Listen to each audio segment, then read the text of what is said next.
These are the people of South Africa. They are mothers and fathers, grandmothers and grandchildren, workers, carers and young children.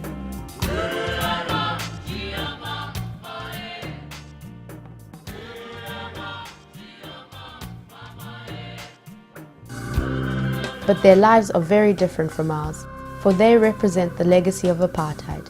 And 15 years after its welcome demise, the inequalities and injustices of that system continue to dog a large proportion of South Africa's population.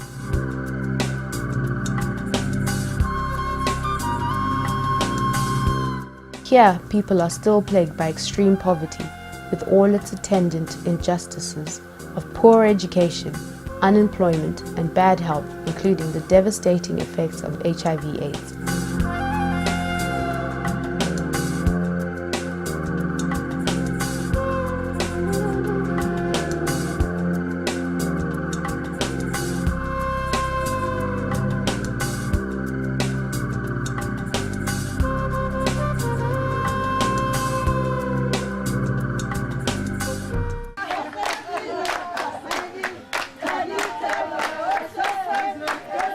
These singers are among the lucky ones, for they have been touched by the BSTrust, a charity working mostly amongst the poorest communities within the Diocese of Highveld, east of Johannesburg.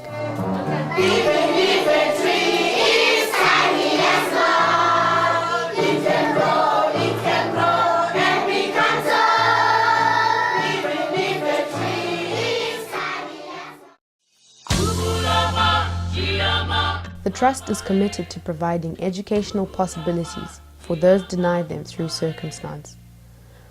It supports local projects that help people directly affected by HIV/AIDS, especially orphans and young children.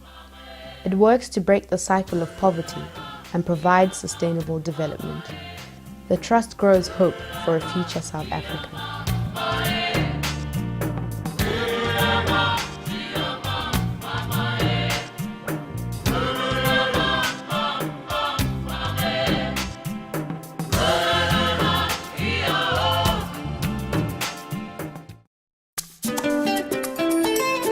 One of the Trust's main funders is Comic Relief. The money they raise has gone towards helping some remarkable people make a difference to their communities. Here, Jamie Oliver visits a township near Johannesburg to meet the children and teachers of the BST Hope Daycare Center. The BST Hope Care and Counselling Centre was set up to help these lost children. The centre means food, nurturing, love and play. Without it, the children will be in the streets. Some of them perhaps will be dead by now. The kids get 3 meals a day here at the centre, and they wouldn't get that anywhere else. Now they have food, now they are looking healthy, now they are playing. They are just like any other normal child. Kids, yeah. Your money goes such a long way here. The main aim of this center is to care for these children. 85% of these children have HIV. What's the future for these kids? We're gonna give them a normal childhood. Then who knows?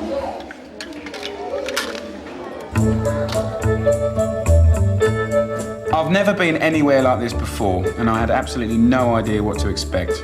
Despite the poverty and the AIDS, everywhere you look there's an unbeatable spirit.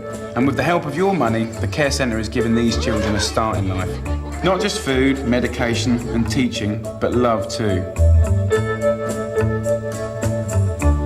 In these short, important years, your money will go to giving these children a family. The BST Hope Centre is making things better. Please help them to keep on going.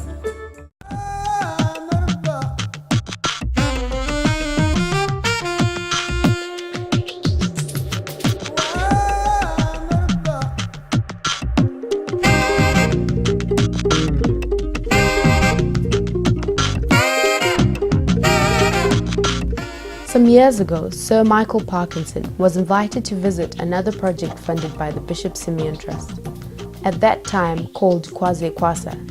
It is run by the local community for people affected by HIV/AIDS. Deboko is 4 years old. He comes to the Gwazi nursery every day. Like so many of the children here, his mum is dying of AIDS.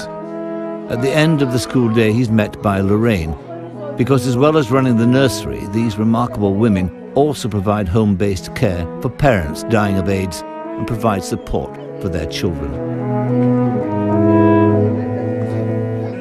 Lorraine brings Deboko to the nursery in the morning, and together with his older brother and Poe, they walk the mile home at the end of the day.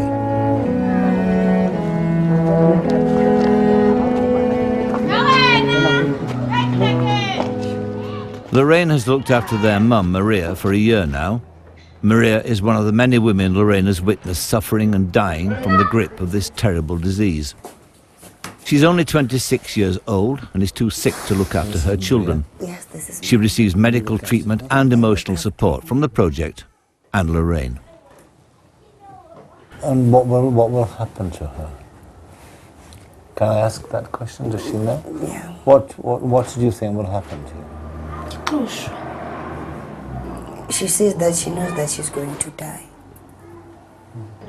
The fact is, Maria only has a couple of weeks left to live. She has no idea what will happen to her children when she dies. What she does know is that they'll be all alone in the world, every parent's nightmare. And Poe, at only 10 years old, will be the head of the family. They will depend on Lorraine and the project, who will continue to support. But mainly, they will have to fend for themselves. Sir Michael Parkinson is now a patron of the Bishop Simeon Trust, and as a result of that film and his ongoing support, this project now has a secure future and is fully self-sustainable. It is now called Leti Temba, which means bringing hope, which is exactly what these carers do for their local community.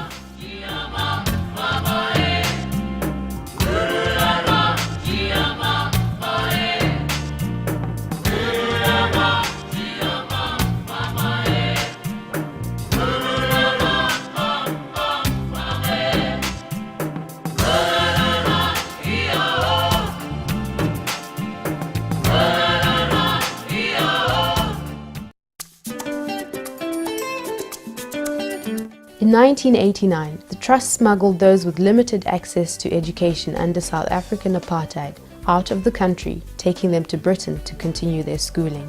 Most of those students have returned as doctors, teachers, and other professionals to help build a new South Africa.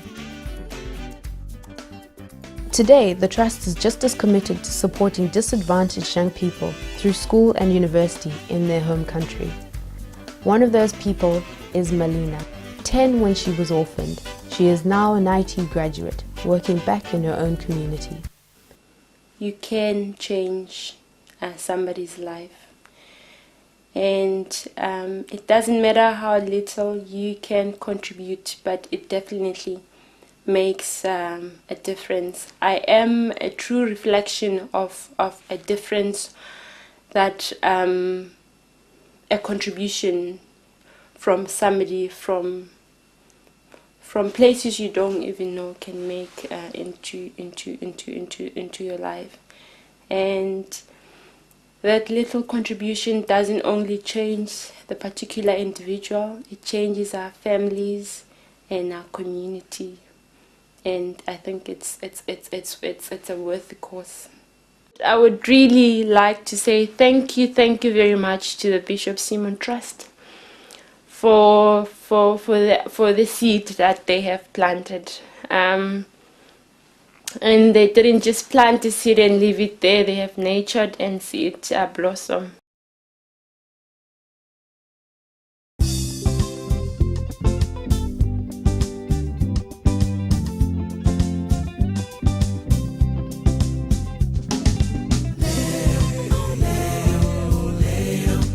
In Africa, they call it Ubuntu, looking out for others. With your help, the Bishop Simeon Trust offers these, the people of South Africa, hope of a more secure future. Your contribution will make a real difference to their lives.